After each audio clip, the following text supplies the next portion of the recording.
Oh, I'm here with Richard Gage, and your wife Gail also came down. I think she helps quite a bit. So it's been an interesting interview. You're a former architect, right? For 30 something? Still an architect. Still an architect, yeah.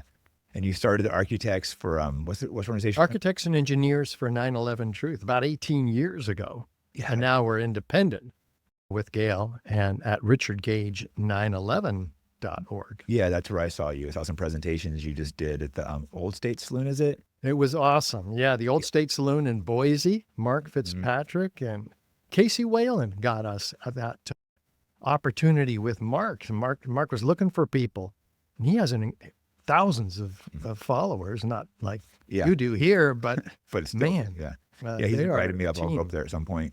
And so people that want to get more in depth and see actual presentations can find it on your website, because you gave a great presentation yesterday. Here's more of a conversation, but you're really going in details of the 9/11 of why it didn't look right. And there's all kinds of holes. But first, let's get into that. What made you start the organization? I was shocked when I heard, like 2006 in the Bay Area, San Francisco, on the Bonnie Faulkner's Guns and Butter program, David Ray Griffin was being interviewed. And man, I was not ready for that. He started talking about, I'd never heard any other alternative about how the buildings came down. And he was talking about a third building that came down like a skyscraper. I couldn't even believe it. And then he was talking about molten iron and witnesses of explosions and the first responders. We'll talk about all that today, but man, this hit me sideways. I had to pull my van over in the high school, because I couldn't drive and listen to this at the same time, because it was rocking my world. Either this guy is nuts, or he's scamming us, or if he's right and he's an older gentleman, he didn't seem like he had an axe to grind. I was absolutely bewildered by what he was saying here. Because if it was true, then that would mean would have been lied to on a colossal scale, like all the media, the biggest, the government possible. Yeah, this is huge. So I had to find out if what he was saying was true, and so I started researching. And in fact, he was going to be speaking at the Grand Lake Theater the next night, and I went. Oh wow! They were sold out, 600 people. I couldn't even get in. I had to go home and watch on live stream. Wow. Which they had at the time. So I'm like listening to this guy from home and seeing, the third tower come down in exact What was your reaction when you saw that collapse? I was watching last night. I watched that collapse like 15 times. And I'm not an architect, but it's just exactly identical to when they do the controlled demolition. I was watching over and over and then watching controlled demolition. I'm like, this is just identical. Oh, totally. And after witnesses heard explosions, it comes down. It's crazier. That free fall acceleration into its own footprint in under 7 seconds. So I'm looking at this and go, why didn't I hear about this? Well, it turns out the American Institute of Architects, which I'm like one of 90,000 members, didn't issue one bulletin on this, the third worst structural failure in modern history after the Twin Towers. Yeah, they're all connected. This is my organization. I still belong to them because I shouldn't. I should just stop. Yeah, how did they feel about you? Did they treat you like a pariah? We took this evidence to a dozen conferences of the architects, sponsored by American Institute of Architects. And we have a evidence booth. We have a screen. We show the building coming down, and they walk by and they go, "Oh, controlled demolition," all of them. Wow. I said, "Oh, well, do you know when this happened?" No? Well, this happened on 9/11. What are you talking about? They say. So that's not a twin tower. One of the twin towers. No, this is the third tower that came down on 9/11. Not hit by a plane. Yeah, nothing even hit it. Just a fire. Yeah. Has there ever been a building like that that's fallen from a fire? Not one. Not in the whole world? No. That is to say, a skyscraper, which are Type 1 fire-protected steel frame structures. So and there's thousands and thousands of them, hundreds that have been on fire. Well, let's say many, many dozens. I mean, huge, engulfing the buildings. no collapse of a steel frame fire protected structure. This is unprecedented. And yet NIST, the National Institute of Standards and Technology, who was tasked by Congress to explain these collapses to the American people, they came up with this collapse by fire theory. We know this has never happened in history. But yeah, you can believe us this time. They have a whole elaborate initiation of collapse theory. It's called progressive collapse by thermal expansion. Doesn't really make much sense. No, it doesn't make any sense. Not only is it completely unprecedented, every step of their complex theory can completely be disassembled in minutes. And we can do that today. How often do buildings usually just collapse like straight down? Don't they usually kind of fall over? If a building is damaged on one side, it will fall over. That's intuitive, right? Just like a tree when you chop it down. And this building was damaged on one side by some of the beams that hit it when the North Tower went down. We'll talk about that. Yeah. That's completely unusual too. But it was also damaged on the other side, according to NIST, in the northeast side, the other corner. And so there's asymmetrical damage on each side of this building, theoretically, and yet it falls straight down, uniformly, symmetrically into its own footprint. And you can't tell the difference between it and a controlled demolition. Yeah, I think the issue here is it's just so insane. It would have to be such a large scale operation. That's why people first hear this, they automatically want to be like, oh, this can't be. And I think I had the same reaction. I was never into conspiracy theories when this happened. I didn't even own a TV. I was just so laser focused on fighting, which maybe that was a better thing. You know, my life was. So it was only the last couple of years I started looking into this a little bit because the operation would have to just be so massive. So it's like, we'll touch this just real quick. Like, what kind of operation they would have to have, like security clearances, and I think that's why people reject it. Well, because they can't wrap their minds around how it could have happened without CNN telling them about it. Right? Like right? Well, let's get into this in a few minutes. Let's go back to the architecture a little bit. Yeah. We can get into some of the security companies. Last night I was digging down these rabbit holes, and it starts getting a little wild.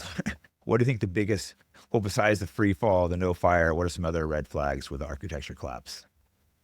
With Building 7 in particular, you're saying? Yeah, Building 7. I mean, Yeah. I don't know nothing about architecture, but that's the one I watched over and over and looked the craziest to me.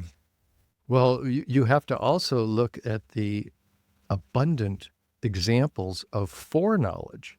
People knew about this in advance of the building's collapse. There's like 10 examples. Yeah, here's one you might know some more. I was looking yesterday and I saw there was massive shorts on United and American. Those are the two airlines that were hijacked. It was literally, I think it was September 10th and 6th they were placed. Yeah. Billions of dollars for what? Those stocks dropped in half, and like, it's absolutely insane. When I saw that, I was like, what? And I couldn't, I'm not sure who placed them. I was having a hard time finding that. Do you know anything about this? Or? Oh, yeah. The 9/11 Commission investigated this thoroughly.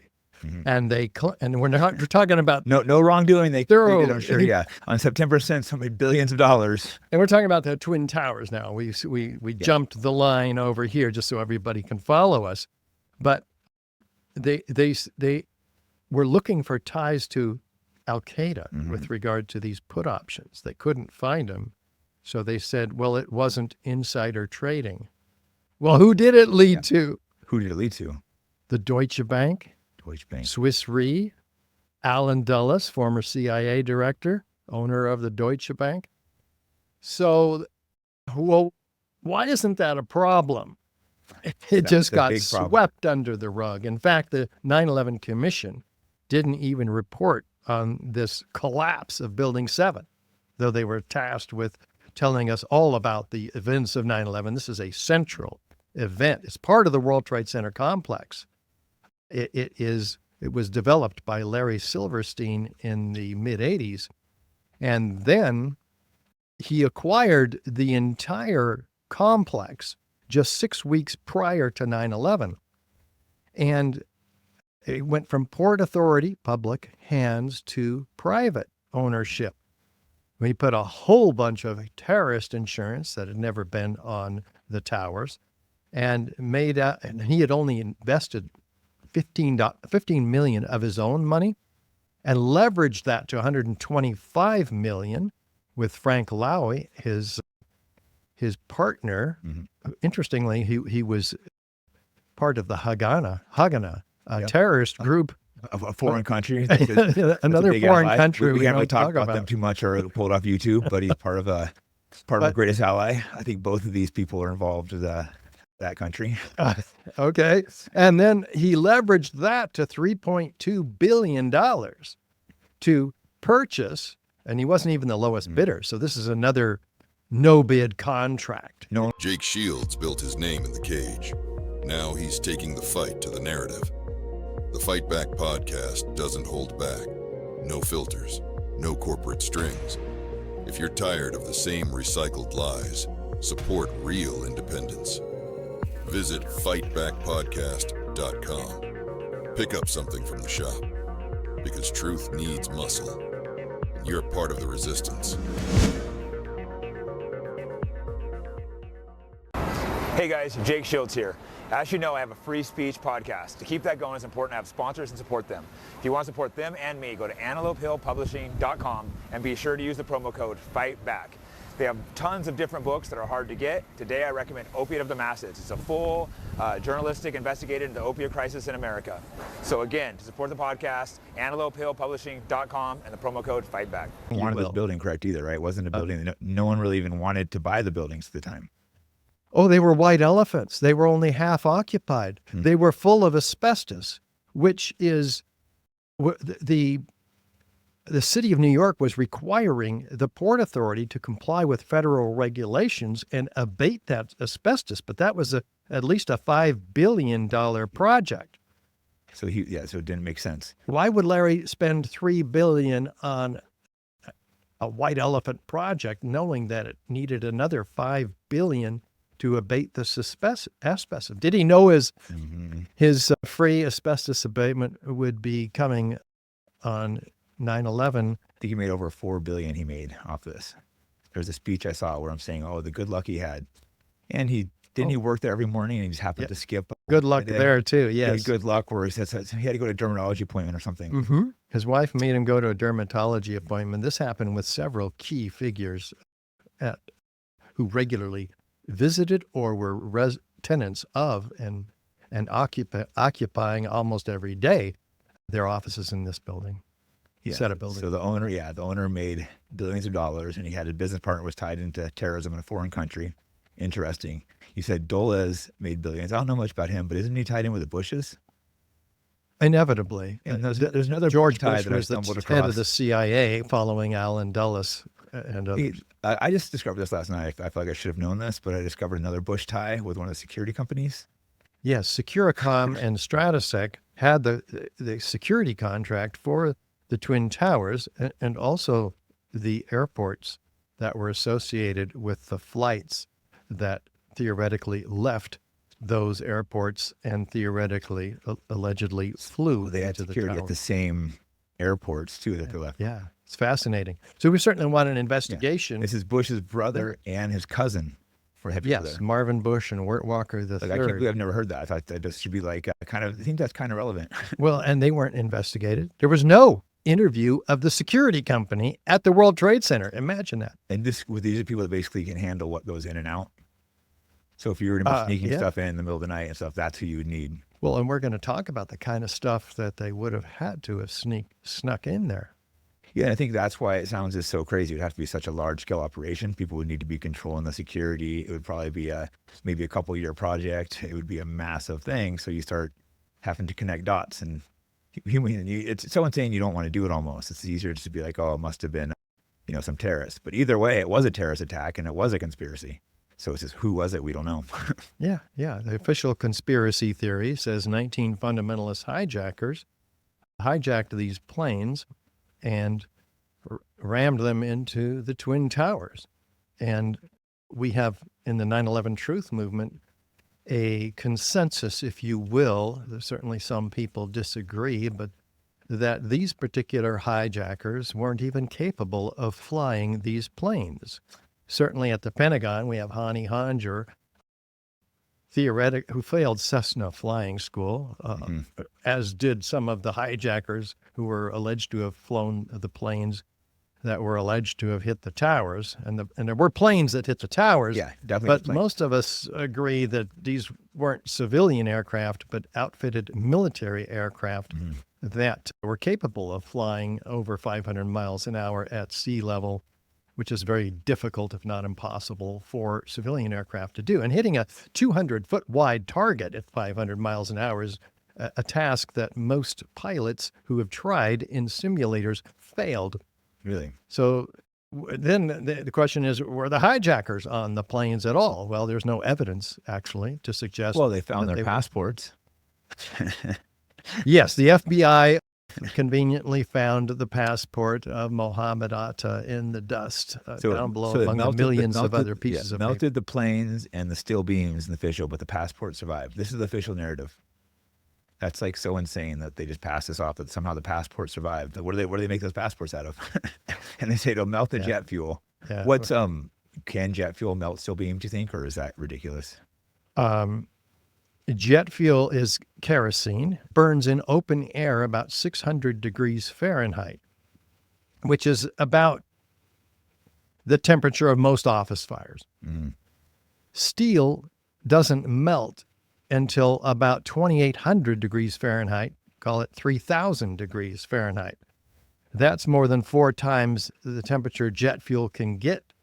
The issue is that we have all kinds of evidence, abundant evidence throughout the World Trade Center aftermath and before the towers collapsing of melted steel and or iron.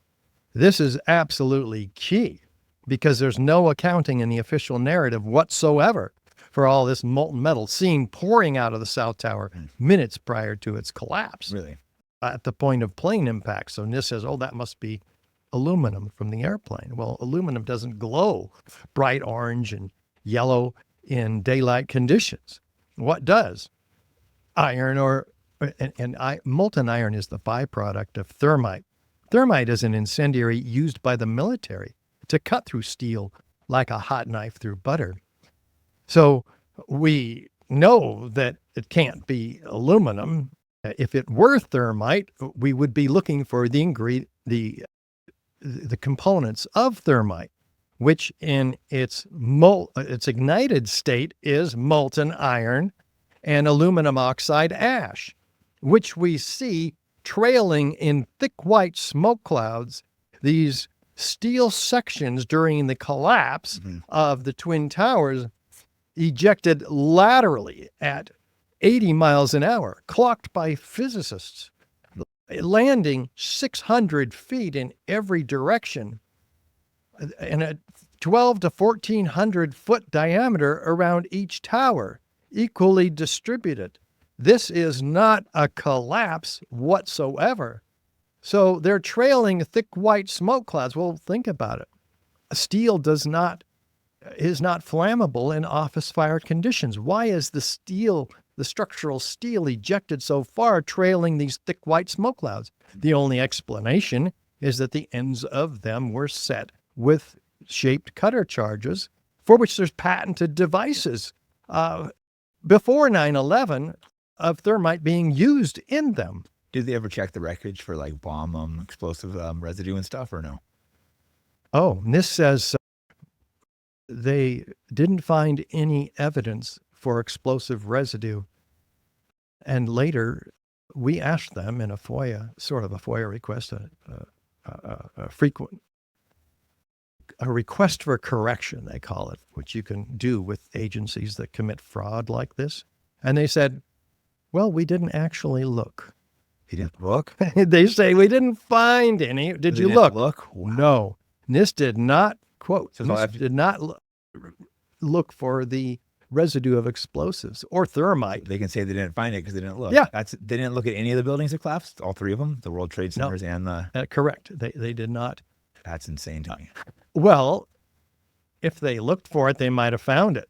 No, And they didn't want to find it because their job was to cover up the explosive demolition of all 3 World Trade Center skyscrapers on 9/11. Who led the investigation? Do you know or no? Yes, Sham Sunder, who is a structural engineer, and his sidekick, well, co-project leader, official name, John Gross, who publicly denied the evidence of molten iron, and yet there's pools of it. The structural engineer himself, Leslie Robertson, of the World Trade Center, says there's a river of steel flowing down there. The first responders say flowing like lava from a volcano. They're freaked out. They've never seen this. Of course, it can't even happen in a normal office fire. And again, jet fuel doesn't burn anywhere near hot enough to melt steel.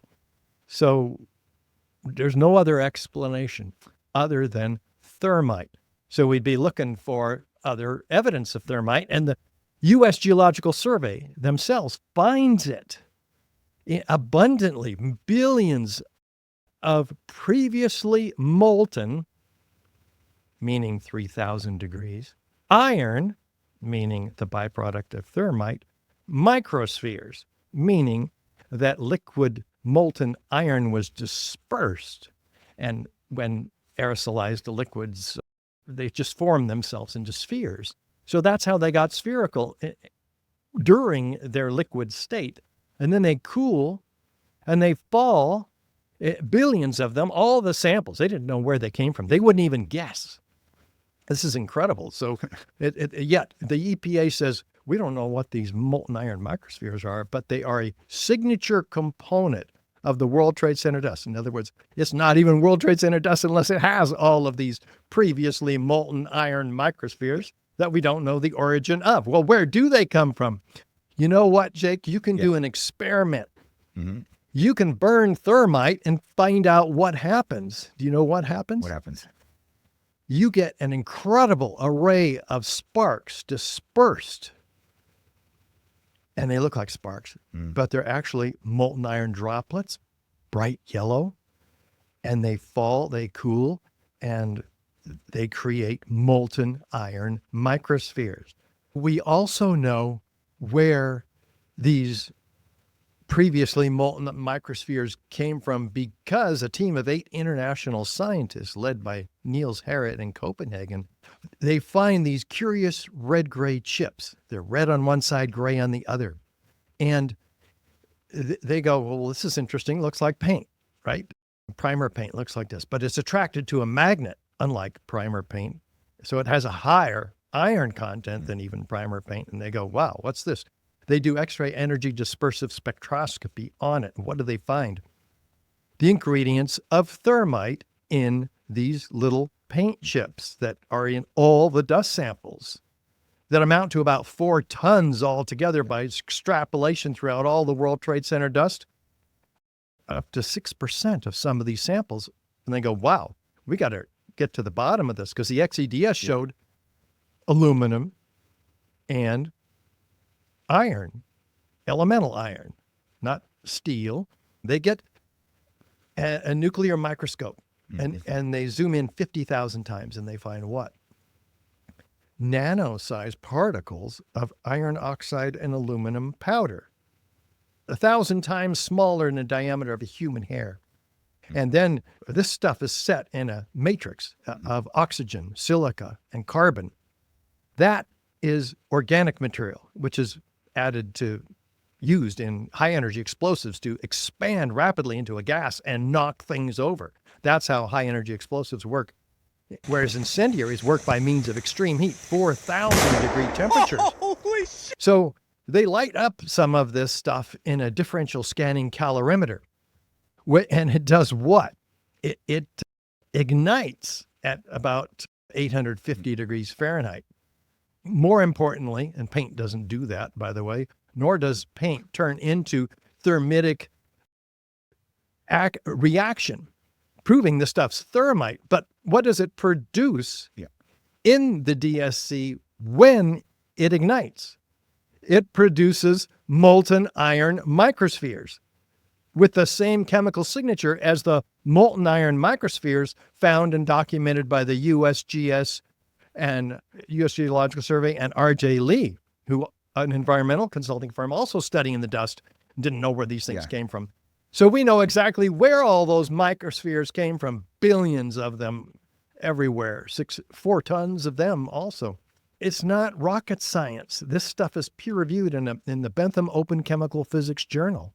And they just like don't want to talk about this. They just bury it, it sounds like. It's just so inconvenient. They can't really explain it. Oh, NIST did not touch this with a 10-foot pole, nor the extreme This temperatures. is hard science here. This isn't just some random speculation. Oh, this is forensic science in a peer-reviewed paper. It stands uncontested. No one's put So forth no their one's own even, like, peer review. tried, like they haven't even. They just basically ignore it. Instead of Well, trying they to say test that's paint. That's paint. That's got to be paint.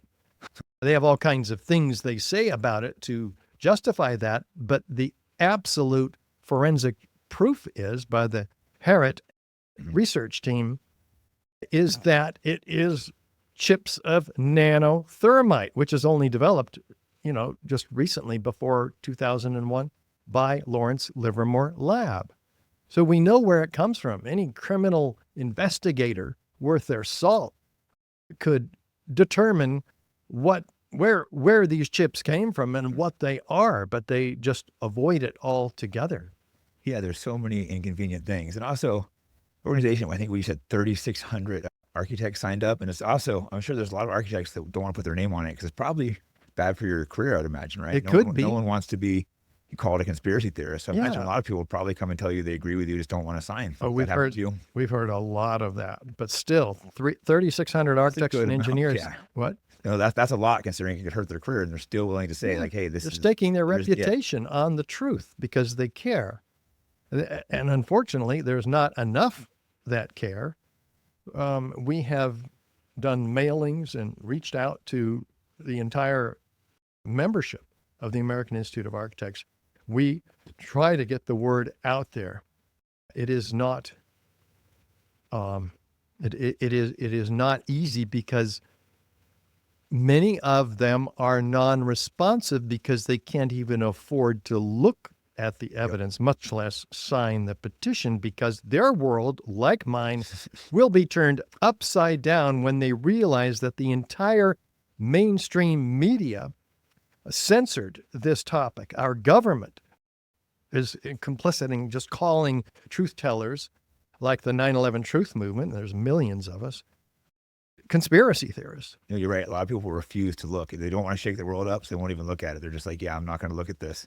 It Yeah. happened. I noticed that off subject real quick, but like during COVID, talking to my doctor friends, trying to show them stuff, I'm trying to show them the studies, and they wouldn't even like look at it. Yes. They just like the CDC says, and I'm like, did you read the study? And I'm like, oh, these guys won't even they won't even look at things. There's something powerful about if your job and your income, i.e. your kids' health and your wife, your family, depends on you not knowing something, there's going to be unconscious reactions and forces inside of all of us that will put that aside before we can even critically evaluate it. It's too hot.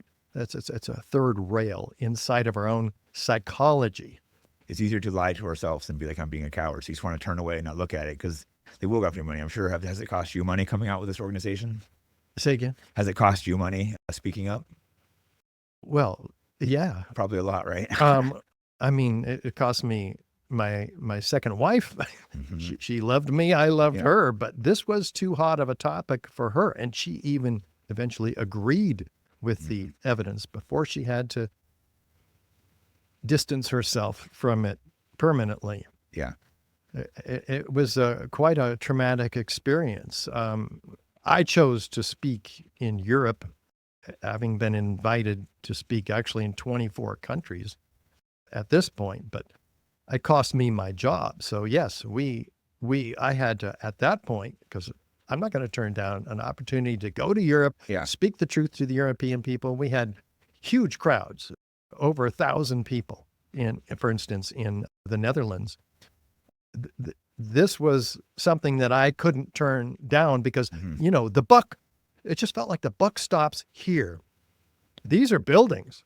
I'm an architect. In 2006, there was no architects and engineers for 9/11 Truth. Yes, you I had to started do this. something. Yeah, you're the first person to see it. What was the initial reaction? I don't know why I'm the first one who agreed or realized that there were lawyers for 9/11 Truth. There were scientists for 9/11 Truth. There were pilots for 9/11 Truth.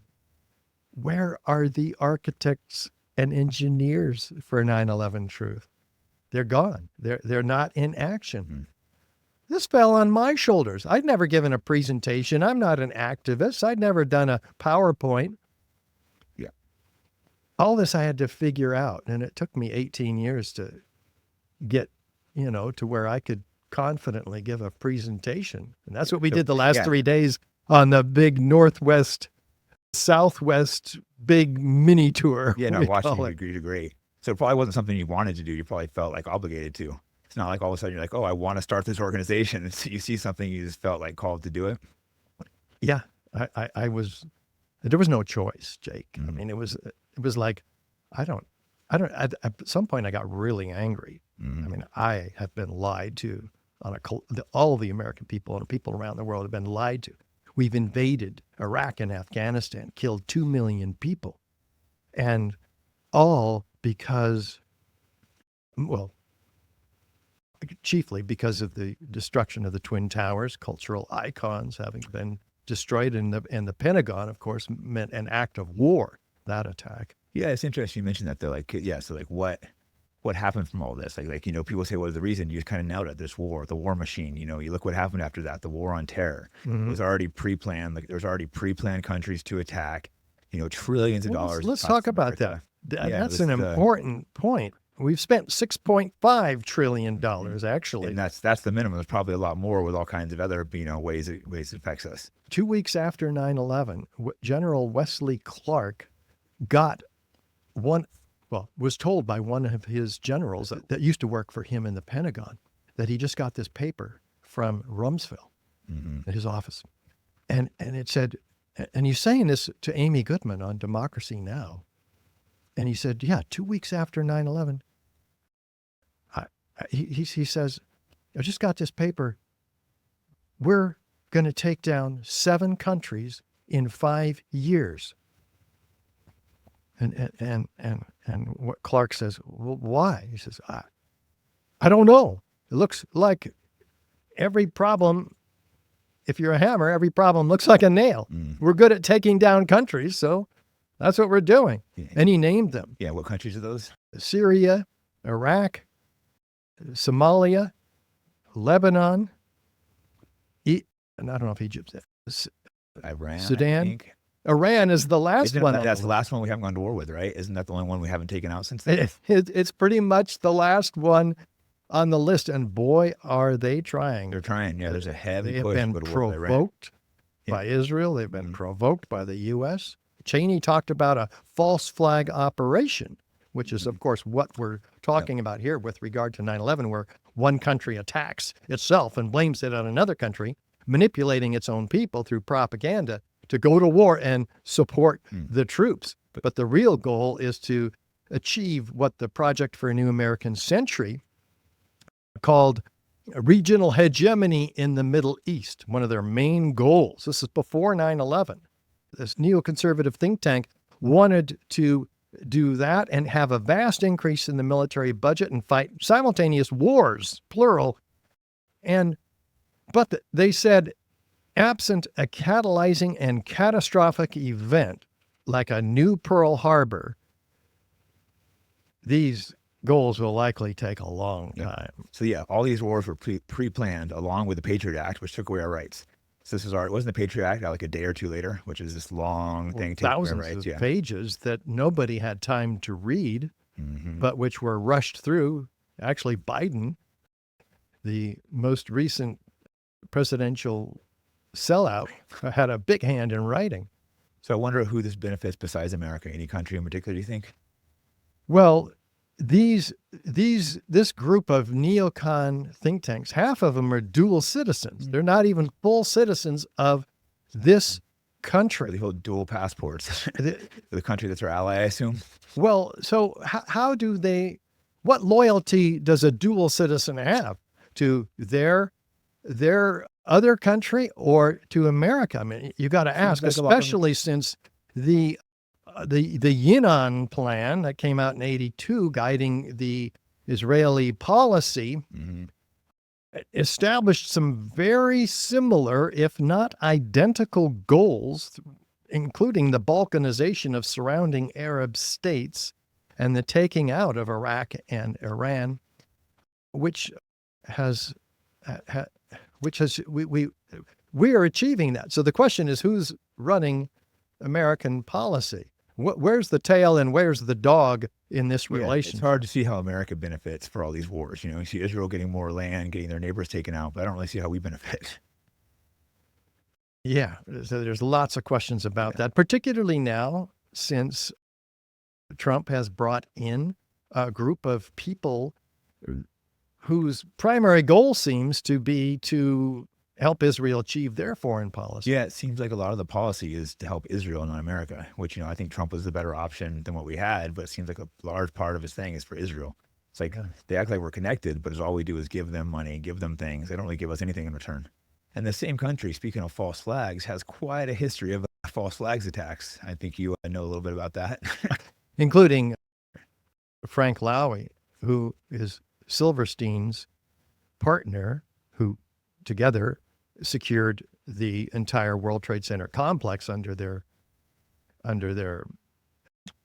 ownership. He was a key figure in the Haganah. Okay, I don't know much about him. I know they're a terrorist organization. It's a terrorist organization by any definition. They were busted several times. They helped create Israel. Are they the one? Well, the terror achieved power for Israel's expansion into surrounding countries in the Six-Day War and the securing of most all of the territory inside Palestine from the Palestinians. Yeah, people don't know they were like bombing hotels, killing British citizens, killing soldiers, assassinations of British people. They tried to kill President Truman. This was like a serious terrorist organization, and that's how Israel was created. And we're not making this up. This is all on Wikipedia. Yeah, look at everything we say. Yeah, this is all. Everything we're talking about is mainstream, along with a couple of false flags like the Levant flare, the Levant affair. This is where Israel attacked American and British interests in Egypt and tried to blackmail it on I think it was the Muslim Brotherhood to get us to go to war with Egypt. And this is like proven. Oh, not just proven, but established historical fact by mainstream. Yeah, this is mainstream. People look up. This is not conspiracy. This is mainstream admitted. Also, I had someone on here, Philip Turney, who was part of the USS Liberty. They were attacked by Israel. They tried to sink his ship, killed, I think, 34 Americans and injured hundreds. 174 injured, yeah. Yeah. So this is an unarmed U.S. intelligence ship offshore of Egypt was attacked brutally by Israeli fighter jets and PT boats. And they knew it was an American ship. It was flying the flag. They attacked the antennas first, but they got an SOS signal out. And when they did, they were sent help from an aircraft carrier. And that Admiral Geis, he was told to stand down and pull back his flights by McNamara, U.S. Secretary of State. But LBJ got on the phone and said, I don't give a damn if that ship is sunk and all the Americans are killed. I will not embarrass my ally. That's LBJ. That's historical fact. Yeah. That needs to be looked at. Yeah, Philip Turney got on here. He was on that ship, and he had people, that were dying in front of him. They were left out there for hours, things like 12 or something hours. They wanted the ship to sink. They were hoping it would sink so they could get rid of them all and blame it on something else. But, it didn't happen that way. Eventually, they had to come and rescue them. Yeah. That's the own government. So you see things like this, and obviously, it's a mix between our government and another government that are obviously connected. It's not one without the other. Well, you look at the connection of AIPAC giving how many millions of dollars to our Congress. This is their largest donations in many cases, campaign donations. So who are they going to be beholden to? Yeah, they're also the only lobby that doesn't register as a foreign agent. Something else a little weird. And Kennedy tried to expose that and force them to register as a foreign agent lobby, which they are by definition. But he ended up getting shot. He didn't last too long. Got shot right at that same time. More weird coincidences. Yeah, and that I guess is a good segue into the five, as they're called, dancing Israelis, Mossad agents. So we go deeper and deeper. Right? Wasn't trying to go quite here, but I guess you start putting all these things, how they connect. It's Well, it's important that we understand that this is the conspiracy here is more extensive than we learned. Myself, for instance, in 2006, that these are just buildings that came down, and they're obviously explosive controlled demolitions. But why are there Israelis across the river in New Jersey celebrating very jubilantly during the attack of the towers, holding up a lighter in front and being photographed with the burning building behind him? And all of this exposed when the FBI found them later and arrested them and held them and questioned them for 75 days until Chertoff, the Attorney General under Bush, let them go and fly back to Israel. And what did they say on the news in Israel? They were there to document the event. Well, wait a minute. Did you know the event was coming? It shows they at least knew it. Was they either involved or they knew. So why didn't they warn us? Why didn't? Yeah. Also, they were found with they had bomb residue on them. I think like $5,000 in cash, plane tickets to return home. They worked for, to return to various destinations around the world. They worked for a shell company, Urban Movers. It was also run by an Israeli who fled the country right after. I think he had tons of other people working for him. Yeah. But the bomb residue seemed they had box cutters too, which allegedly is the exact same thing that the hijackers used. So that's kind of interesting. The bomb residue. I don't know how unusual it is to have bomb residue, but it seems pretty unusual to me. Well, yes. And the FBI themselves said 2 of them were clearly tied to the Mossad. Mm-hmm. It's insane that these guys were let go. Yeah. It goes deeper. There's like the exact same time, there was hundreds of, they were art students that were from Israel. They were posing as art students. They weren't really, but they're really electronic people. So people that could do hacking, take over systems, monitor things. There's hundreds of them that were arrested all over the place. But I think the headquarters was in Hollywood, Florida, which is also where the hijackers were headquartered. Oh, that's it. It's just a lot of weird coincidences. I don't know. You start one of them by themselves, maybe, but when there's so many coincidences you start putting together, it starts getting a little bit strange. Yeah, and it's hard to open and keep finding these clues that widen the sets of conspiracies. It gets to be too much to follow, especially for a lowly architect like myself, who just wants to help people understand how the buildings came down. But you dragged us into this. Yeah, right. I accidentally ended up here. And I willingly came because I'm learning more and more as I go. Yeah, funny thing, I booked this interview having no idea what your views were. And then I watched a presentation last night and I was like, oh, it looks like you came to the same conclusions as me. Yeah, so last night we talked about the parallels between 9/11 and Gaza, which are fascinating because it's the same playbook virtually that they use in that false flag operation. So if our viewers are wondering about that set of conspiracies, which I dragged myself into unwittingly, we have to at least acknowledge that there might be a problem there. And so we had 20 different parallels that we looked at. Yeah, there's massive shorting of the stock market again. That was just one of them.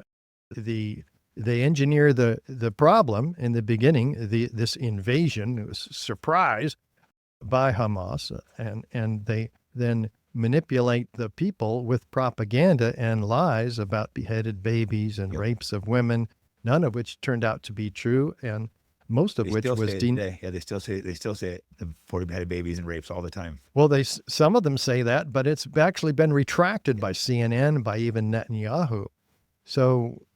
Well, yeah, I know it's been proved false, but people still repeat it because they've heard it from the news. Like once it's in your head, people constantly still repeat it because the news will retract it, but they don't make a big deal out of it. Yep. So once they say it, and they know this, they say these things, it gets proven false, but it doesn't matter because it's in people's heads still. Yeah. So unless you actually go and look, you still believe it. But we showed that it was the Likud party themselves who set up Hamas, funded them with $1.4 billion in cash payments. Is this Netanyahu's party or? Yeah, this is Netanyahu. This is the main party.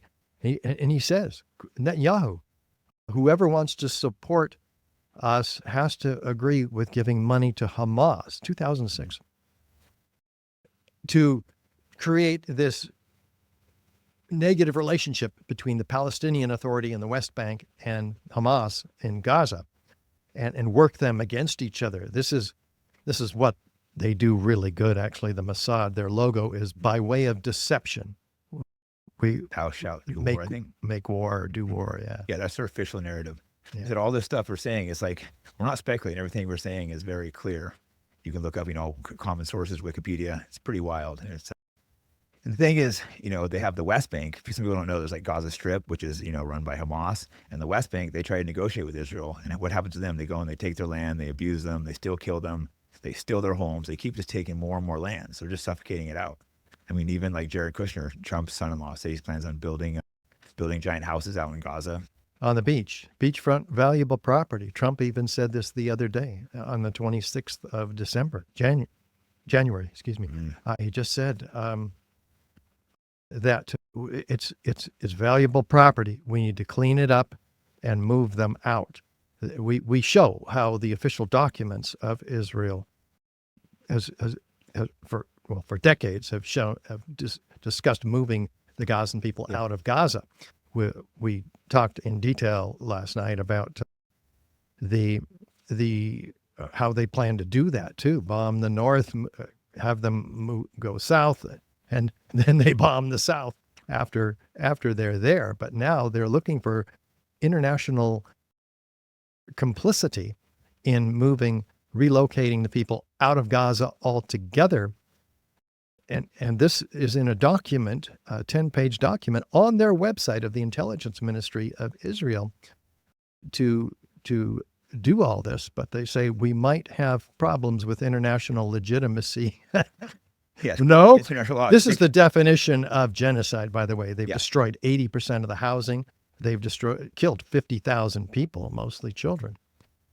It's not anti-Semitic to state these facts.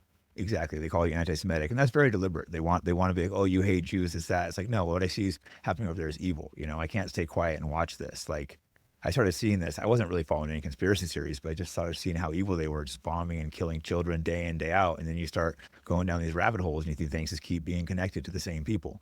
Yeah. And again, it's a very small percentage of it's not like the Jewish people. It's a very small, organized group, powerful, the people like the Netanyahus, the people in charge. It's not the common Jew, but they want people to think that. They want to call you anti-Semitic. They want people scared to speak up. They want to silence people.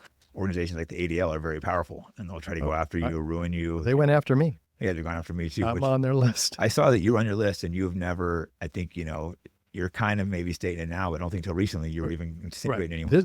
We're talking like 8 years ago, when I think all I did is agree that there might be a problem. Now I've become much more aware of the problem. Regarding Gaza, for instance, why do they want to have the people out of there? Well, they use terrorism as the excuse, but what are the geostrategic goals that they have been discussing for decades? Greater Israel Project.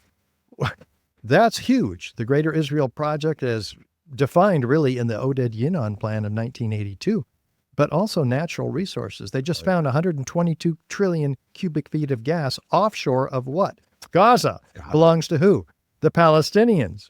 But who's developing it and creating international contracts with British Petroleum? They just found billions of dollars worth of gas right there. Yeah. Well, that's key. That's right in the middle of Gaza, offshore.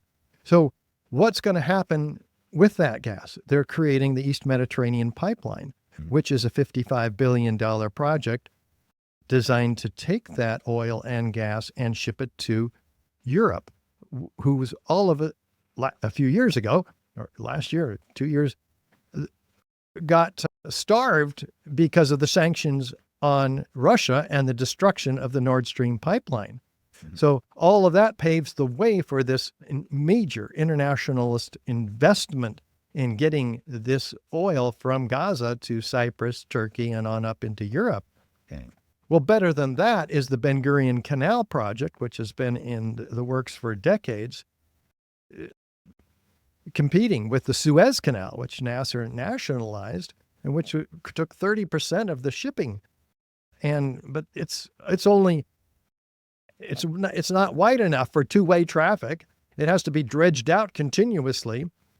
And It can't handle the traffic that is coming, given the competition that the West needs to make with the Belt and Road that China is creating across the European and Ukrainian and other countries. This Ben Gurion Canal, which is also going to cost about $50 billion, is a direct competitor. Yeah, it's 3 times as long, and it goes around Gaza, just north of Gaza currently. But if it could go through Gaza and parallel to the Egyptian border, they wouldn't have to dredge continuously all of the sand because the sandstorms just fill the canals. It'd be through the armor rock structure. So they plan to actually use nuclear weapons, which has been part of the Project Plowshares for decades. I guess they solved the radiation problem associated with it. I don't know, but they're planning on building towns all along that route.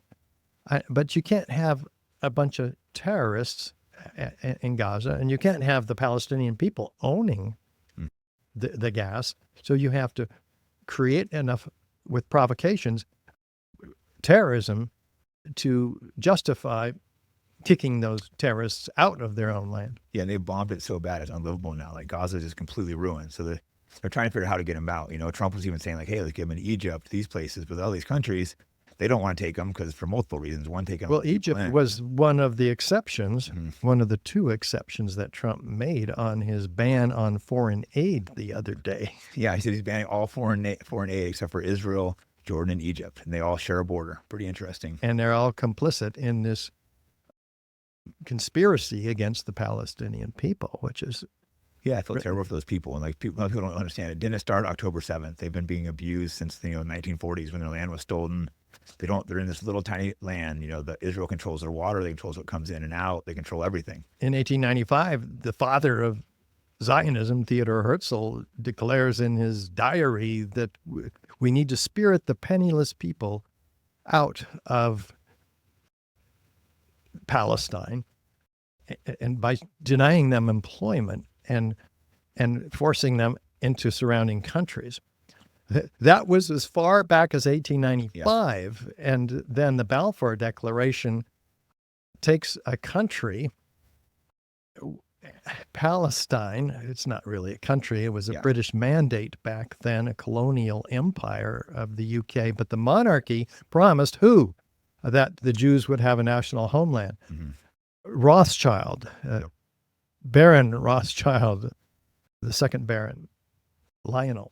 So wait a minute. You have the monarchy who doesn't own this land promising that country to a third people who were at that time only 11% at 1917 of the population. It eventually grew to 30% through massive immigration. And that immigration is what also fueled the violence between these 2 groups of people. Yeah, England promised it to the Jews, and they promised it to the Muslims, or the people that were already living there. So they gave land away. During the war, they needed help from both sides. So I think it wasn't Lawrence Arabia. I think he was working with them and promised it to them, and they promised it to the bankers. So it created quite a stir and quite a problem, which is why it was, that's why all the terrorism started. Yeah, and I just learned that he himself was a spy for the international banking cartel. Really? I had no idea. It was fascinating. I try not to dig into these things, but they come and they find me, and they're a little bit irresistible. Yeah, you start going down the rabbit hole and you start seeing things. You start seeing so many coincidences. When did you start noticing all the connections? Was it early on, or was it strictly early on where you just... No, it was in the last year. So it was really recently that you started putting it all together. Well, yeah, and it's just kind of fascinating, the history of that area, because it's just like 9/11.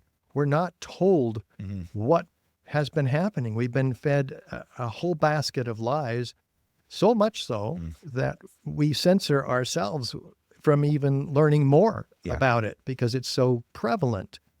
It's such a meme in the American consciousness that Israel is the victim here, and that they deserve this land because God promised it to them thousands of years ago. Yep. Mostly atheists are the ones that said that God promised. That's the funny part is it's all atheists that came up with it. It's atheist Jews. Herzl, and he said God promised us that land thousands of years ago. And so it's pretty wild. You go down the rabbit hole. But like I said, from a young age, we've been, propaganda, with the Holocaust, the media, that these guys are always the victim. And then you start actually digging and you're like, wait, that's not the real story. Well, neither is the real story regarding the Hamas invasion. Most all of the Israelis that were killed at that festival were killed by Apache helicopters. We proved that the other night. I didn't, but John Hankey did a fantastic job exposing the whole Gaza false flag operation. The Israeli military abandoned their bases, abandoned the wall, moved 2 brigades over to the West Bank, and Palestinians were unopposed. The fact that the military wasn't there. Now, also, they put a festival there. Who do they want to sacrifice? The hippies, the kids that are like, they're probably the ones that aren't pro-Netanyahu. The liberals. Yeah, that's who they went and sacrificed. That's right. So it seems a little wild. Yes. But yeah, let's get back to the World Trade Centers a little bit. Thanks. Since that's the primary, I got you off. I'm going to get you in trouble. They're really going to call you an anti-Semite. I'm an architect, not a conspiracy theorist, and yeah, but I mean, certainly not an anti-Semite. Yeah, right. But if it was a controlled demolition, then clearly there has to be a conspiracy. That's why it has to be connected, and that's why people wanted to reject the idea. Well, even if Building 7 itself was a controlled demolition, and almost everybody, like 99% of everybody I've shown this to in 800 presentations around the world in 100 American cities and a couple of dozen countries, asking for feedback. Do we need a new investigation into Building 7? All the hands go up, right? It's clear. Nobody argues with that. And there's a couple, right, who just, they have a job to do, apparently, debunkers. But then we have to ask ourselves, what about the Twin Towers? Is it possible that the Twin Towers themselves could be controlled demolitions? And we start by just showing both towers simultaneously erupting in an incredible eruption that looks like more like a volcanic eruption than a progressive collapse or a pile driving collapse or a gravitational collapse or a column failure theory, as NIST calls it. They say that the upper part drives the rest of the building down to the ground and then destroys itself. That comes from Zdenek Bazant of Northwestern University in Chicago. He published this paper, a piece of mathematical wizardry, and it took engineers 10 years to decode it. It was so complex, purposefully. And it remains NIST's key theoretical basis for their theory, which says the upper part was too big and massive for the lower part to resist it. And that's their initiation. Well, the initiation of collapse theory is where their whole investigation, the NIST report, 10,000 pages, $20 million, 2 years to study. That is the basis for it. And yet that basis is completely fraudulent, because what we see in the first few seconds, the upper part's not driving anything down to the ground. It's destroying itself in a telescoping collapse. And what's destroying it is the question. And what we hear is 156 first responders on record, hearing explosions, seeing explosions, feeling explosions, being blown around the building by explosions, many of them citing before the towers ever collapsed. And 36 reporters of 40 documented by Professor Graham McQueen and Ted Walter. They specifically show the reporting on the day of 9/11. And most all of them are talking about this as an explosion-based event, many of them eyewitnesses to explosions. It's amazing. Yeah. And yet the next day, the reporters take over and they describe it as a collapse because of broken columns from the plane and heated beams from the fire. And what do we have after this top part has destroyed itself? Again, it's not driving anything down. If it were, it would have destroyed the few remaining core columns that stand 800 feet in the air for 6 seconds. It would have crushed those, this massive part, but it doesn't. So what's happening, as John Cole, civil engineer, shows us, is that the building is blowing up, out, and away from these core columns, again, landing 600 feet in every direction, but exposing those core columns, and then they fall 6 seconds later. Well, these first responders are talking about, one of them says, and then there seemed to be a momentary delay before you could see the beginning of the collapse. These quotes are highly specific from these first responders, 156 of them recorded within a month after 9/11. We've got many of them in our presentation on our website, richardgage911.org. And there you will also see, what they talked about in terms of flashes of light, sometimes low in the building, even though the zone of destruction is up here. They talk about, and that's before the building ever started collapsing. And we see these squibs or isolated explosive ejections, pinpoint violent ejections occurring 20, 40, even 60 stories down below this zone of destruction. There's no accounting for these squibs, which is a term in the controlled demolition industry, like mistimed explosions, all before the zone of destruction, which is a massive volcanic series of eruptions. And we show the leading corner of these eruptions. You can see in a looped video, 7 seconds long, dozens of individual explosions, floor by floor, going off. You can count them. There's a dozen of them right there. They can only be from pre-placed explosives. So when a controlled demolition, when that's done, do they put explosives all along the building? Do they wire it first, or how is that done? Well, typically you would be in the building months before, and they had access, by the way, months before in the Twin Towers through the ACE elevator modernization. ACE Elevator came out of nowhere to get this contract from Otis Elevator, who had installed and had been maintaining these elevators for the life of this building. And so this company that had only one contract is obviously some sort of a front company. In fact, 50 of them were not even in the building the day of because they were pulled out to go to So convenient. a union meeting of some kind. Yeah, a lot of people missing work that day. A lot of people. So that's one way they could have gotten access to plant these incendiaries and high energy explosives in the tower responsible for what all of us can see directly. Another way is the fireproofing upgrades that Kevin Ryan documents in his excellent site, digwithin.net.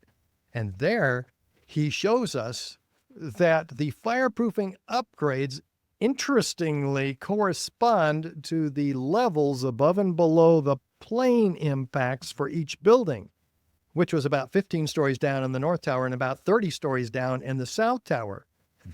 So could they have been applying liquid applied fireproofing intumescent paint?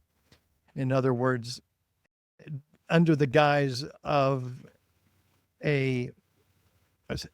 could they have been applying liquid applied nanothermite, because these are red gray chips, dual layered, that we talked about earlier? Obviously liquid applied. So could that have been done under an undercover operation in this fireproofing upgrade? We need more research into that possibility as well. But with ACE Elevator, if the elevators are being occupied the 9 months prior to 9/11, that's enough time to do it.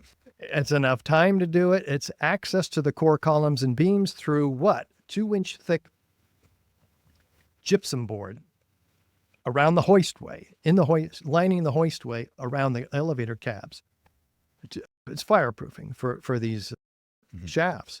So could that have been a possibility? Well, Scott Forbes, who is testifying on video, says powder was incredible. Always, every day we had to clean it up, coming out of the windowsill air vents, which surround the inside of the exterior structure, the windows. So he's complaining about, well, what could that be? Well, have you ever tried cutting gypsum board? No. You got powder everywhere, white powder. So it needs to be investigated. Yeah, there's so many, like, you have this, and then, Bush's brothers overseeing the company that's in charge of all the other security. Lots of holes. Something I saw, I'm not sure if it's relevant or not. There was like E-Team. It was like some art students that had access, I think, to like they had the access right to the floors where the towers hit. Now, I have no idea if it's relevant, but I stumbled across them. It may be. That is where the planes hit. I think it's the North Tower. Yeah, right where they had E-Team lit up. Well, yeah, they took, 10 floors. It was an incredible coordination effort. And yes, they spelled out with the lights on each floor, E-Team, which was the name of the art project, or the group that made the art project. And yes, they were Israeli art students as well. It seemed like their art wasn't very good either. Like, what were they doing there? Some pretty bad art. See, look at the book. They popped out a window and put a diving board platform type thing in place of it, and flew in a helicopter and took pictures of people poking out the window. Yeah, you could call that an art project if you're lame. Yeah, I looked it up. There's just so many strange coincidences. I was trying to see exactly, like, is this relevant or not? But it seemed a little weird to me. Yeah. You start looking at all the holes, and it's strange. It's Which definitely weird. So you were pushed out of your own organization, correct? Yes, I had a growing desire to expose what I became aware of early on in the COVID scam, that this is big. The whole world all of a sudden has been scammed yet again in an even larger false flag operation, a plandemic. I went to the Red Pill Expo that Ed Griffin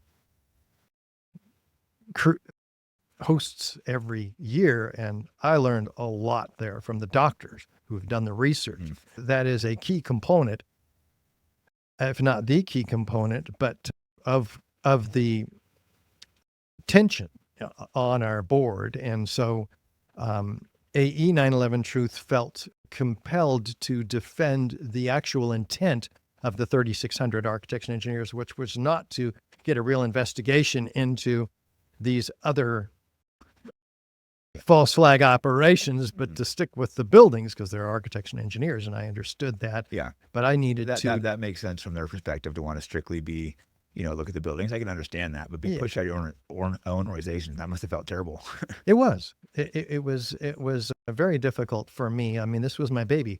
I was asking myself, well, who am I without architects and engineers? This is 18 years of running this organization after founding it. And it's the best thing that ever happened to me in hindsight, because not only am I able to discuss what I want and work with my dear wife, Gail, every day on pushing out new content that I could never have done at Architects and Engineers for 9/11 Truth, but we're reaching more people. I'm getting more speaking engagements, radio interviews, a couple a week, sometimes 3, podcasts like this.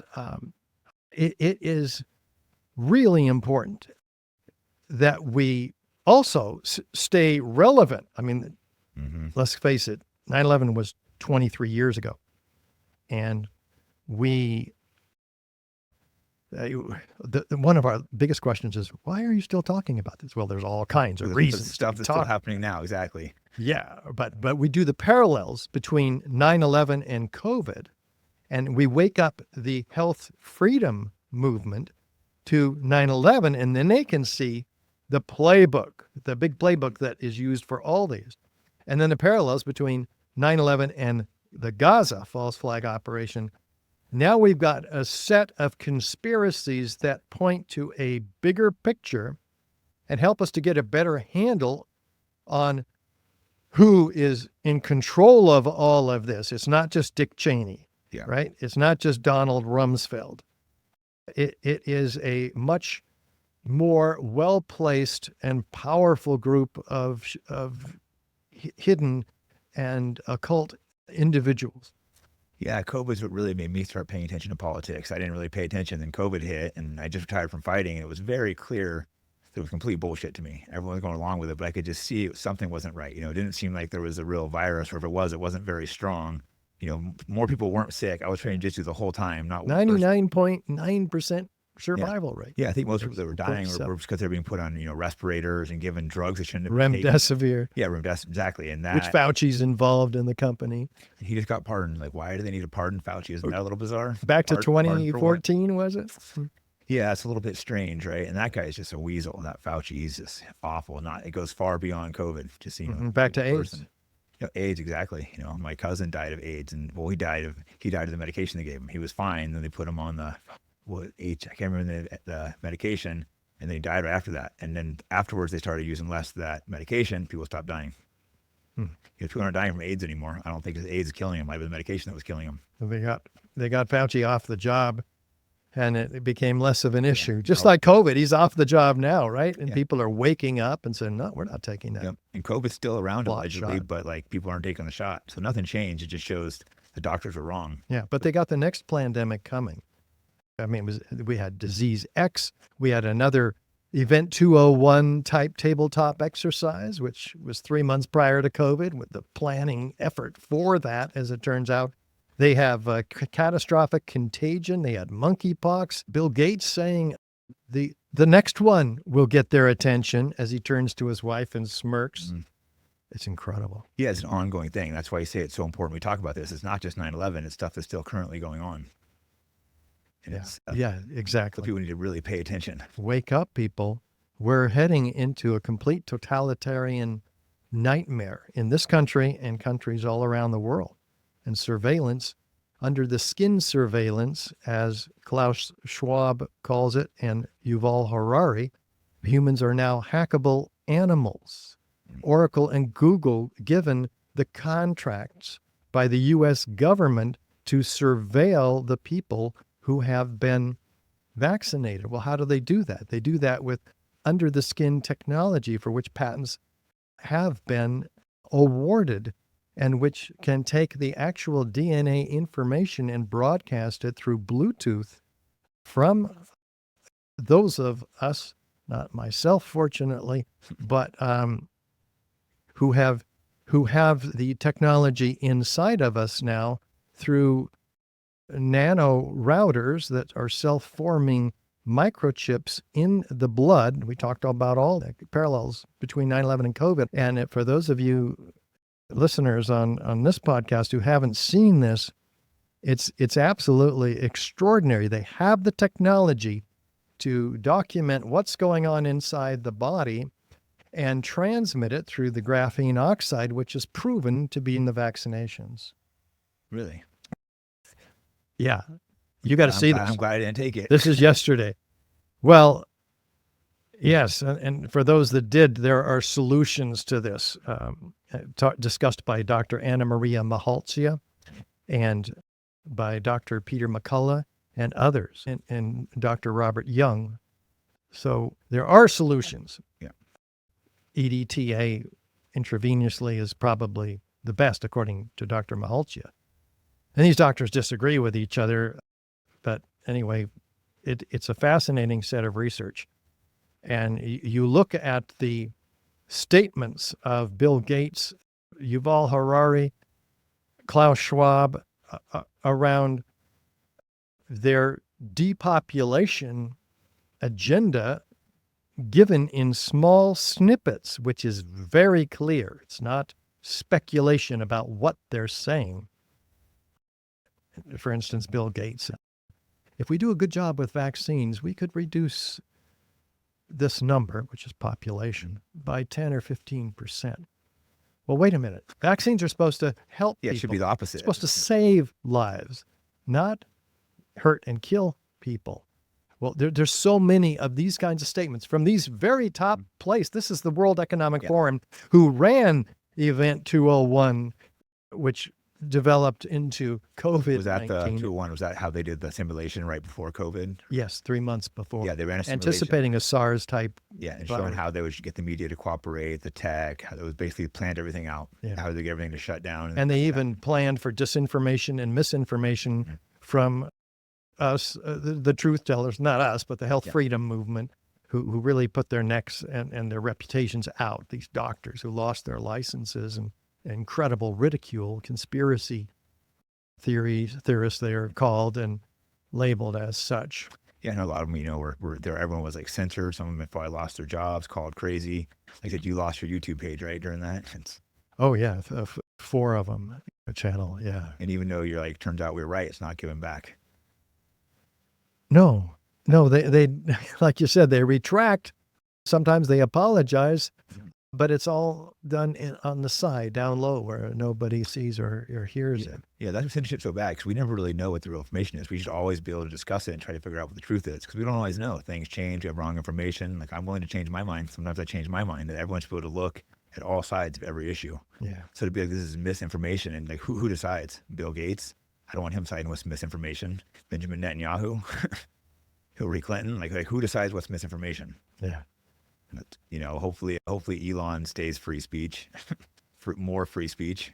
Yes. Well, and fortunately, one of the positive things that Trump has done, and there's been many in the last couple of weeks, I don't exactly know how he did it, but he named it. Misinformation and disinformation will not be used as a tool against people who are trying to raise questions and provide different kinds of answers than we're getting from corporate big pharma and our own government.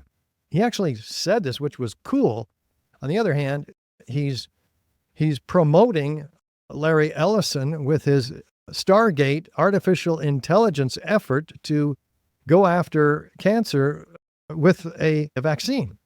Well, let's find the cause of cancer. There's not even a discussion of the actual causes of cancer. Yeah, because it's shooting up. Why don't we put $500 million into that effort instead of giving people yet another untested, unsafe, and ineffective vaccine?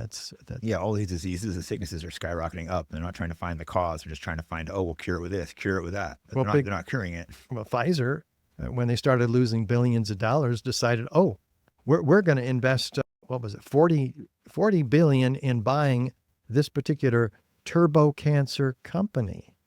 So they've now invested in the turbo cancers that have skyrocketed since the vaccines have rolled out. I have seen Trump and RFK question, vaccine safety. It's not necessarily all vaccines, but it's like, people start questioning. I think after COVID, you start looking at this, I did a deep dive in that. You start looking at what about other vaccines. How many vaccines they give the kids now? I don't know, but it's a lot. It's like 60 something vaccines. I think a lot of people are looking at this being like, do we want these? Probably not.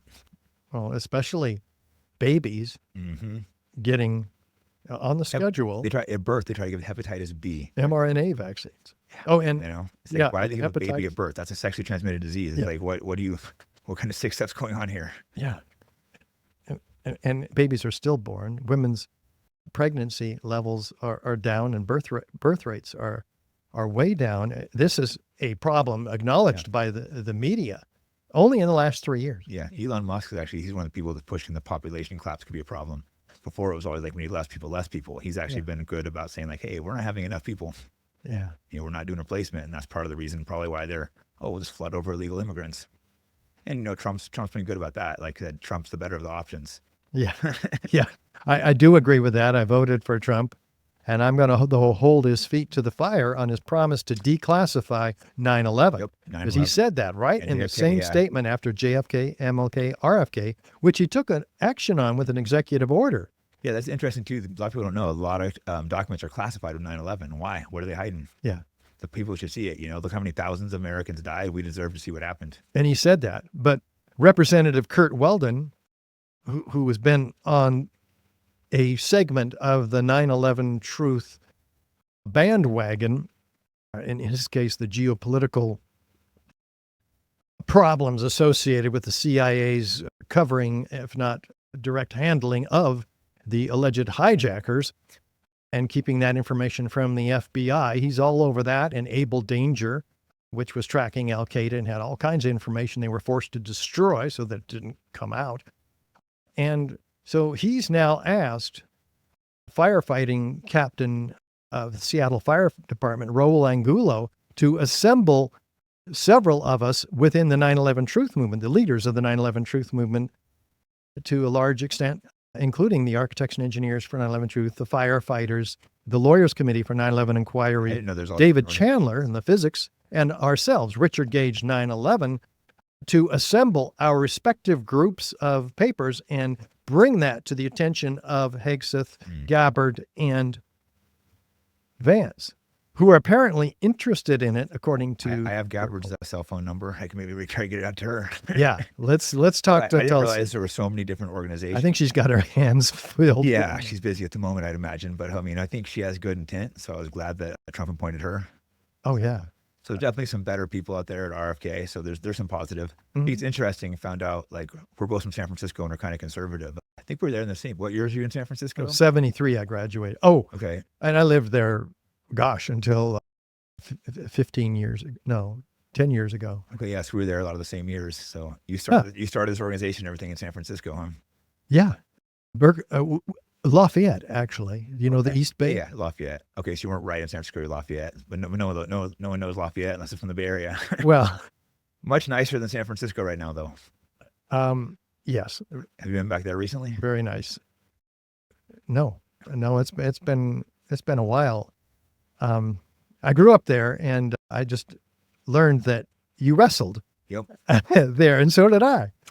You were a champion wrestler before you were a champion MMA fighter. Yeah, so it's such a great sport. Yeah, you were a wrestler yourself. Yeah, yeah. I won the North Coast and league in the 168-pound weight Nice. class.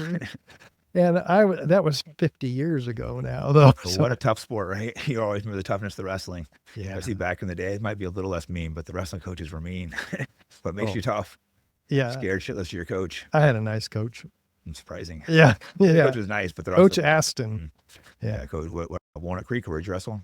Yeah. Del Valle High School. Yeah, that area is still nice. San Francisco's completely collapsed. You go there now, and it's like it always had the problems with like the drug addicts and stuff, but now they let it just like spread all over the city. Oh, it's horrible. Just and I think the drugs are stronger and cheaper, and the crime spiral out of control. And it's pretty bad. I moved to northern Idaho, a couple of doors down from my current wife, and Gail, who has been an incredible partner for 9 years now. Mm-hmm. Yeah, it's awesome. You guys are doing this together and everything. Yeah. Are you near Owen Benjamin in Idaho, or? Yeah, he's just about 40 minutes north of me in Boundary County.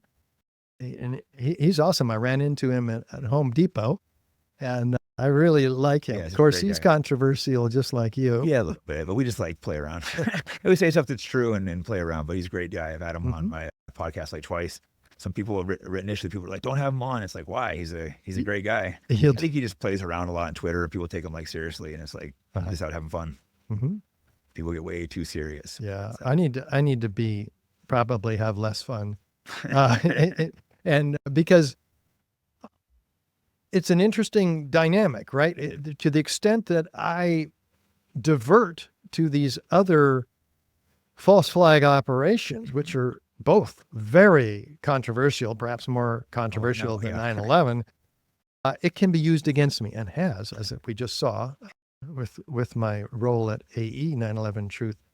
And so we even had Slate magazine with a huge attack on me because they found out that Spike Lee, who interviewed me for 2 hours, flew me to his studio in Brooklyn. Mm-hmm. I gave him all of this evidence with graphics and images. He was blown away. He was moved to tears. He said, I'm gonna blow this wide open. Well, when it came time to put his special on HBO a couple of years ago, 3 years ago, apparently he was told not to do it. And but part of what he read was in Slate magazine, which fingered me as with anti-Semite tendencies. And I hadn't said anything publicly about that. I just agreed with it was a false flag. Kirsten Harris, who said, I think Israel was involved in this. And I said, that's not too hard to figure out. That's all I said. Yeah. Which Spike Lee did not have a problem with. But I also said they found and dug up what I learned at the Red Pill Expo and voiced to a reporter who came up to me and said, what do you think about this COVID thing? And I told him, I said, I think the vaccines are not safe and effective, and that they're likely to kill us. Mm-hmm. And they have been according to Dennis Rancourt, a statistician, did a big report, 17 million people dying of the vaccine. Wow. On VAERS alone, there's 38,000. VAERS is the Vaccine Adverse Event Reporting System, which the CDC created. And there's 38,000 people who have died. If you saw that 38,000 people died of the vaccine, would you take it? No. And that's just ones that reported it. Most people don't report it. Yes, because the CDC hired Lazarus Research and others to determine how effective that reporting system was. And they found that only 1% of the events are even reported. Mm-hmm. We'll do some math and find out. A lot of death. That's over 3 million people. Well, there's tons of athletes who likely death died from heart attacks that weren't before. Mm-hmm. It's a little unusual. Yeah. And I don't know if those are even reported on the VAERS system. But regarding the, to me, more interesting aspects is the foreknowledge of Building 7's collapse. Because, you know, if something like this was planned in advance, a controlled demolition, they're all planned in advance. If it was that, then people would know about it, like the BBC, who announced the collapse of this building 20 minutes before it ever happened. Yeah, that's crazy. It was still up and they said it collapsed. They apologized for this grievous error, citing the confusing events of the day. Mm-hmm. Does that make them psychic? Yeah, apparently. Well, it's incredible. And CNN announced the collapse of a 50-story building at 11:07 that morning. There was no other building that collapsed, much less a 50-story building. They're talking about Building 7. Had it collapsed at that time, we wouldn't have any videos of it because that was 15 minutes after or so, after the towers had come down with incredible dust clouds completely obscuring lower Manhattan. So was it supposed to go down at that time? That's an interesting question, because we also have a group of mysterious construction workers walking away from Building 7, hearing an explosion over their shoulder, looking back at the building, and then saying this: "Did you hear that? That building's coming down, flame and debris. The building's going to blow up." What? It's not, it's going to blow up now? It's not just coming down by fire, which has never brought down a steel frame fire protected structure ever. So we have all the this. First ever. Yeah. All examples of foreknowledge. We also have the FEMA investigation before NIST got involved and threw this metallurgical examination out. FEMA had put it in Appendix C, and it documents silver dollar size holes in the steel. Its author, Jonathan Barnett, fire protection engineer, says steel in the pile has been partly evaporated in extraordinarily high temperatures. Yeah, it takes 4,000 degrees Fahrenheit to evaporate steel. Well, how does that happen? Again, nothing in the official narrative can cause that. They say hot sulfur corrosion attack on the steel, showing and documenting both steel from the Building 7 and the Twin Towers. Well, what is that? Iron, liquid molten iron invading the grain boundaries of the steel. What does that mean? Liquid molten iron is the byproduct, again, of thermite. So it can only be that. And FEMA gives it to us on a silver platter in the Building Performance Assessment Team report in May of 2002, in which they document all this stuff very conveniently. It's still there, but NIST threw all of that out. National Institute of Standards and Technology, NIST. Yeah, so that was an investigation, it sounds like. Yeah. Which we probably won't get. I mean, hopefully we see something in the files. I mean, hopefully Trump will release the 9/11 files. We'll see something, but I'm skeptical.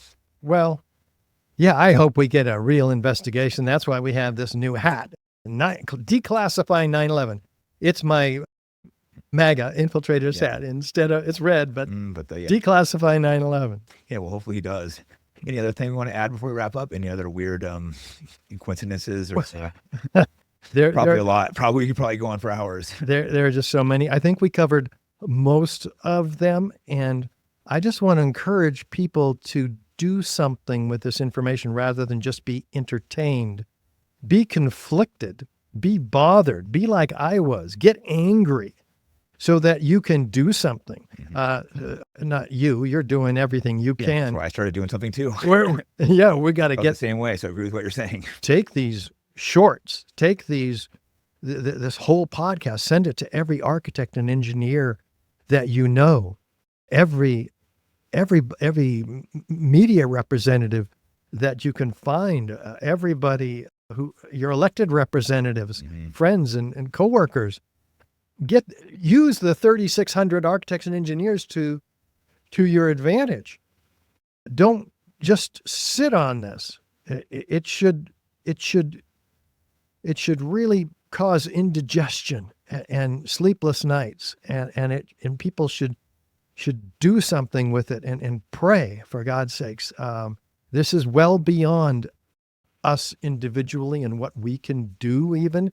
This takes divine intervention. All of these major conspiracies do. This is a spiritual problem. We've got to move past our own feeling small and alone in this and unite together under a larger umbrella, which is our tie to each other through God. Divine providence will help us when we open ourselves to it. And so I've been doing that now for 18 years, and I'm becoming more effective, but I'm just one person, and Gail and I are two people, and the 9/11 Truth Movement is only 1 million people, but most aren't really active. So be active. Yeah, you have to wake up other people. I couldn't agree more, because once you start seeing it, you got to wake up other people, because if this is true, if there is a massive conspiracy, it's not going to be easy to take on. No. You need to demand, an investigation. You need more and more people to start seeing it. The more people to see it, though, the harder it is for them to get away with stuff. Yeah. Too many people start seeing it, they can't get away with stuff like they used to. And it goes back hundreds and thousands even of years. This is way bigger than we've discussed today. Yeah, no, it's been plenty. We just touched on briefly. We could go on and on, but no, it's just like you start seeing these things, and it's not easy to take on. I think that's why a lot of people want to look away. It's easier just to turn back and be like, oh, I don't want to be involved with this. But it's like you have. I don't blame them. No, yeah, I don't either. but I mean, if we keep doing that, the world's going to be screwed. Yeah, we will go down with it. The world will be taken over by this group of this cabal of international bankers and those who run them. Exactly. So thanks so much. Thank you so much, Jake.